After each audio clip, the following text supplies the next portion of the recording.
Članovi Demokratskog saveza za nacionalnu obnovu u velikom su broju nazočili ove godine na 71.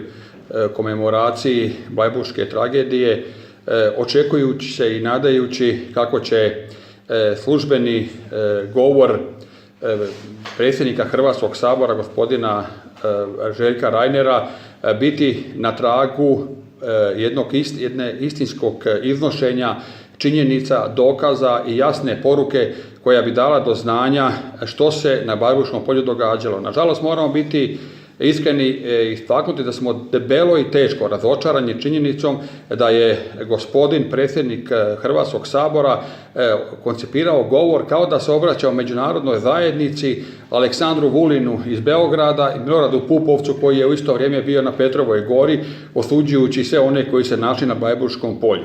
Naime, i Pupovac i Vulin, Aleksandar Vulin, dakle ministar u srbijanskoj vladi, su brutalno se okomili, izvrijeđali i napali sve nazočne na Bleiburškom polju u subotu, kao i državne dužnosnike, posebno Vulin, a ništa manje nije ni Pupovac, optužujući da su praktički oni su opredijelili za ustašku državu i za ustaštvo i da time i za fašizam i da time praktički treba čitava Europska unija, međunarodna zajednica na sve to reagirati. Govor predsjednika Reinera je bio kao da je znao kako će reagirati Pupovac i Vulin i čitav je govor koncipirao na način kao da se ispričava što je tamo, pominjući ustaške zločine, karakter ustaškog režima. U biti se on ispričavao na neki način što uopće došao tamo, ističući kako mi nismo tamo došli zbog toga i toga, nego zbog žrtve. Dakle, na Bleiburškom polju i diljem Križnog puta nisu bile imaginirane žrtve. Na Bleiburškom polju i na križnim putevima od Hude jame i svih ostalih mjesta stradanja hrvatskog naroda bili su hrvatski vojnici Nezavisne države Hrvatske.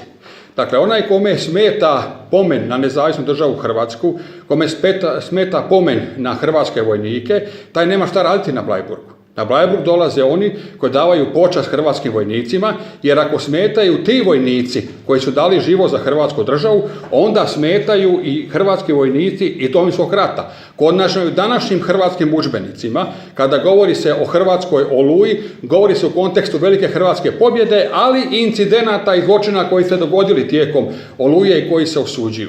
Prema tome, država koja drži do sebe na takav način ne nastupa kada govori o najosjetljivijim povijesnim prijeporima u hrvatskoj povijesti. Naime, nakon 71 godine ispiranja mozga hrvatskom narodu, jedne brutalne kampanje agitpropovske velikosrpske politike, očekivali smo od ove nove hrvatske vlasti da će doći do jednog ozbiljnog zaokreta u poimanju te politike. Nažalost, o tom dijelu hrvatske povijesti, a vrlo brzo će biti govore o Domovinskom ratu, već se govori na takav način, mi govorimo, ne mi, desno ne govori na takav način i dio hrvatske politike, ali vladajuće politike do sada govore na način ne bi povrijedili, ne dao Bog, Beogradsku čaršiju i četničku vlast koja je u ovom trenutku na vlasti u Beogradu. Dakle, to je gotovo nevjerojatno i mi smo morali na to reagirati.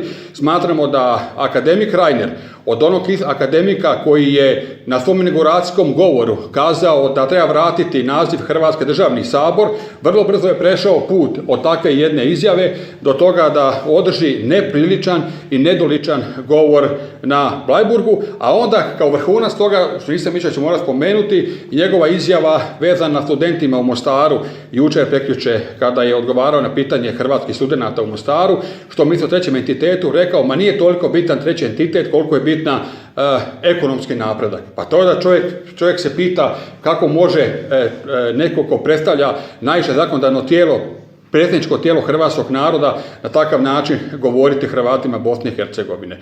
Sumiram još jedanput.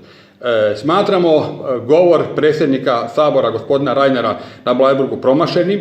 Smatramo da treba konačno početi razbijati srpske mitove i o nezavisnoj državi Hrvatskoj i ustaškom pokretu, jer onaj ko optuži da je svaki hrvatski vojnik bio zločinac, taj korak do toga da kaže da je svaki hrvatski vojnik u ovome Domovinskom ratu bio hrvatski zločinac, a onda to znači opet biti u getu kao što smo bili 70 godina poraženog naroda i to ne smijemo sebi dopustiti. Tome ćemo se oštro suprotstaviti. Nisu nam dovoljne izjave pojedinih HDZ-ovih dužnosnika koji govore da treba izmaknuti ulice maršala Tita iz čitave Hrvatske, nego trebaju djelovati. Trebaju donositi zakoni, mijenjati zakone, trebaju spriječiti veličanje komunističke ideologije totalitarizma u Hrvatskoj, a ne samo za potrebe izborne kampanje na takav način govori. Kada prođe kampanja, onda pokušavaju i medijski i svako blokirati svaku riječ kritike. Evo, to se imamo za